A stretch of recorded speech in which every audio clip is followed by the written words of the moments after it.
നമസ്കാരം. മാന്യ പ്രേക്ഷകർക്ക് കേരള ജ്യോതിഷത്തിലേക്ക് സ്വാഗതം. ഭാരതീയ സംസ്കാരത്തിൽ വിവാഹത്തിന് വളരെയധികം മുഖ്യമായ സ്ഥാനമാണ് കൽപ്പിച്ചിട്ടുള്ളത്. കുടുംബത്തിൻ്റെയും സമൂഹത്തിൻ്റെയും നിലനിൽപ്പിനും വിവാഹബന്ധം വേണ്ടതായുണ്ട്. രണ്ടു വ്യക്തികൾ തമ്മിൽ എന്നതിൽ ഉപരി രണ്ട് കുടുംബങ്ങൾ തമ്മിലുള്ളതായിരിക്കുന്ന കൂടിച്ചേരലാണ് വിവാഹം. അതിനാൽ അന്യോന്യം എല്ലാ തരത്തിലും യോജിച്ച ബന്ധങ്ങൾ തിരഞ്ഞെടുക്കുവാൻ പ്രത്യേകം ശ്രദ്ധിക്കണം. നല്ല സ്വഭാവം, കുടുംബ പശ്ചാത്തലം, ജാതകപ്പൊരുത്തം, സൗന്ദര്യം എന്നിവ പ്രധാനമായും പരിഗണിക്കണം. തങ്ങൾക്ക് ഒരുപാട് മുകളിലോ ഒരുപാട് താഴെയോ ഉള്ള കുടുംബങ്ങൾ തിരഞ്ഞെടുക്കാതിരിക്കുകയാകും ഏറ്റവും ഉചിതം. പെട്ടെന്നുള്ള എടുത്തുചാട്ടം കൊണ്ടോ വാശിപ്പുറത്തോ വിവാഹത്തിന് ഒരുങ്ങരുത്.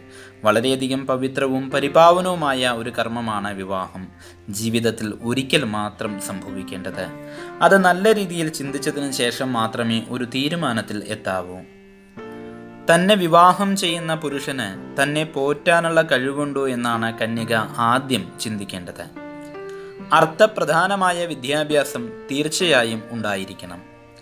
പുരുഷന്റെ ശാരീരിക ആരോഗ്യത്തിനാണ് നിറത്തിനേക്കാൾ അല്ലെങ്കിൽ സൗന്ദര്യത്തിനേക്കാൾ കൂടുതൽ പരിഗണന നൽകേണ്ടത്. കരുതലും സ്നേഹവും ഉണ്ടോ എന്നുകൂടി അറിയണം.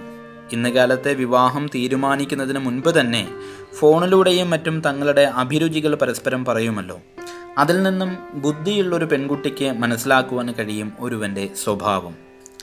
തന്നേക്കാൾ ഒരുപാട് പ്രായക്കൂടുതലോ പ്രായക്കുറവോ സമപ്രായമോ ആകുന്നതും നല്ലതല്ല.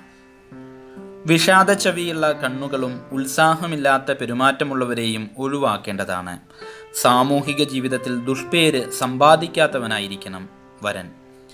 ചെന്ന് കയറുന്ന കുടുംബം നല്ലതാണോ എന്ന് അറിയുവാനുള്ളതായിരിക്കുന്ന അവകാശവും സ്ത്രീകൾക്കുണ്ട്. കന്യകയുടെ വിവാഹത്തിന് അച്ഛനമ്മമാരാണ് പരിശ്രമിക്കേണ്ടത്. മകൾക്ക് അനുരൂപനായ ഒരുവനെ തിരഞ്ഞെടുക്കുന്നതിൽ അമ്മയ്ക്ക് കൂടുതൽ പ്രാധാന്യമുണ്ട്. എങ്കിലും കന്യാദാനം നിർവഹിക്കേണ്ടത് പിതാവാണ്. തന്നേക്കാൾ ഒരുപാട് താഴ്ന്നവരോടോ ഒരുപാട് ഉയർന്നവരോടോ വിവാഹബന്ധം നടത്തുന്നത് അത്ര കണ്ട് ഗുണകരമാകില്ല. നന്ദി, നമസ്കാരം.